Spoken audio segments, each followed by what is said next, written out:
In the heart of Egypt's golden age, a single pharaoh rose who dared to challenge thousands of years of tradition. His name was Akhenaten. History would remember him not as a savior, but as the heretic king, a ruler so controversial that his own descendants tried to erase every trace of his existence.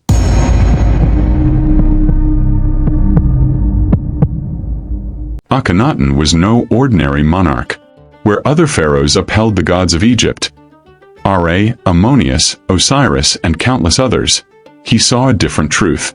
To him, the old gods were shadows, distractions. He raised his eyes to the sky and proclaimed that only one true power ruled above all: Aten, the disk of the sun.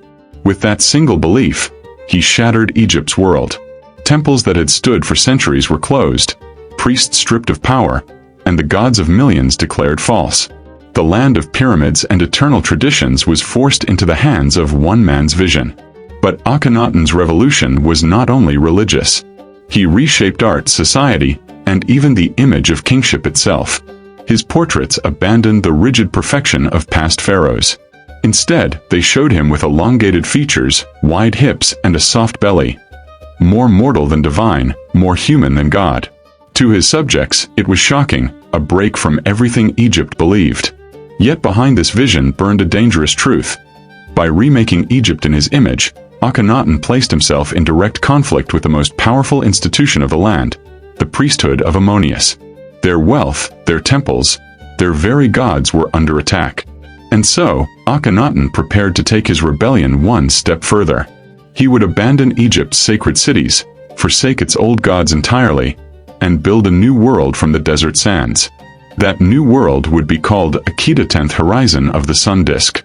Akhenaten rose from the desert like a dream. To his followers, it was the dawn of a new world, a city born not of tradition, but of one man's vision.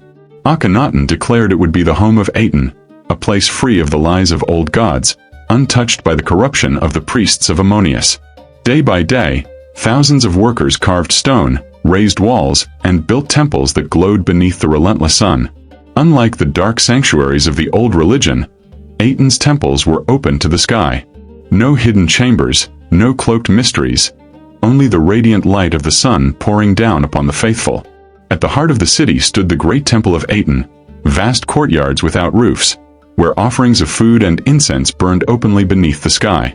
Akhenaten himself led the ceremonies, standing side by side with his queen, Nefertiti, whose beauty and power made her more than consort. She was his partner in revolution. Together, they raised their daughters in the worship of Aten, presenting themselves not as distant gods, but as intermediaries bathed in divine light. But behind the splendor, cracks began to show. The people of Egypt were bound by traditions that stretched back millennia. Farmers still prayed quietly to Osiris for fertile crops. Mothers whispered to Isis for protection.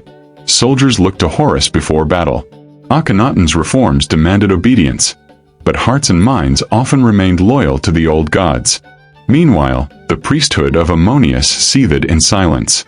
Their temples closed, their riches stripped, their names defiled, yet their influence endured in the shadows. They could wait. Pharaohs were mortal, but the gods were eternal. For now, Akhenaten flourished. The city shone as Aten's horizon, filled with music, rituals, and sunlight. But already, beneath the brilliance of the sun, darkness stirred. The question was not whether Akhenaten could build his new world, it was whether he could hold it. Akhenaten glowed beneath the desert sun, a city unlike any other in Egypt. Its open-air temples blazed with light, its streets bustled with music, and its courtyards overflowed with offerings to Aten. To the casual eye, the pharaoh's vision had triumphed. But beneath the golden light, shadows grew longer. The priests of Ammonius, driven from their temples, seethed in silence. Farmers, who still prayed to Osiris for fertile fields, grew uneasy at being forced to worship a distant disk in the sky. Soldiers muttered in camps, whispering that Aten did not hear the prayers of warriors. Akhenaten was beautiful, yes, but it felt fragile, like sunlight shimmering on water. Akhenaten himself began to change. Once proud and radiant, he grew gaunt, distant, consumed by devotion to Aten. He secluded himself within palaces, writing hymns to the sun god, his voice trembling with obsession. Where pharaohs before him had stood as warrior kings, Akhenaten became a prophet in isolation, more priest than ruler. Even Nefertiti, once at his side in every public ritual, appeared less often. Whispers filled the streets. Had the great queen fallen from favor, or was she quietly opposing her husband's zeal?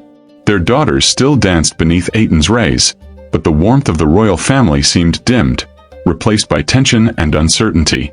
Beyond Akhenaten's walls, Egypt trembled. The empire's borders cracked under pressure from foreign enemies. Letters poured in from governors begging for troops, for gold, for Pharaoh's aid. But Akhenaten ignored them. To him, war was meaningless. What mattered was Aten's eternal light. As soldiers bled on distant fields, the pharaoh sang to the sun. The people began to see what the priests already knew. A pharaoh who had abandoned Egypt's gods had abandoned Egypt itself. And though Akhenaten still glittered in the desert, its brilliance was a fragile illusion. Darkness gathered at its edges, waiting for the moment to break through. The city of light was becoming a city of silence. And Akhenaten, blinded by Aten's rays, did not see that his revolution was slipping away. Egypt itself began to crumble. Grain harvests failed, soldiers fell without reinforcements, and the whispers of rebellion grew louder in every province. Inside the once radiant city, silence began to replace music. Market stalls stood half-empty. Courtyards that once overflowed with offerings now echoed with uncertainty. And in the royal palace, Akhenaten grew ever thinner, his devotion consuming him. His eyes fixed only on the blazing disk above. The priests of Ammonius waited. Patient, silent, they gathered their strength in the shadows. They promised the people that Egypt's true gods had not abandoned them. It was Pharaoh who had turned away. And slowly, the people began to believe them. Even Nefertiti, whose beauty once symbolized Aten's glory, seemed to vanish from sight. Some whispered she had died. Others believed she ruled quietly behind the scenes. The truth was shrouded, but one fact remained. Akhenaten stood alone. And then, as suddenly as his revolution had begun, it ended. The Pharaoh of Light died, his body as frail as his fading city. No grand burial, no eternal temple, no legacy.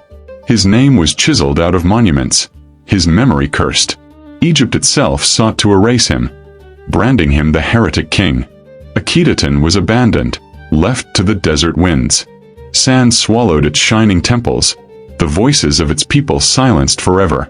The gods of old, Ammonius, Osiris, Isis, returned in triumph, their temples restored, their priests once more in power. But history never forgets completely. Beneath the sands, Akhenaten's story waited, until centuries later archaeologists uncovered fragments of his shattered dream. Today, his face still stares back at us from broken statues, elongated, fragile, almost human. Akhenaten sought to reshape eternity. Instead, he became a warning of how even kings who reach for the sun can be burned by its light.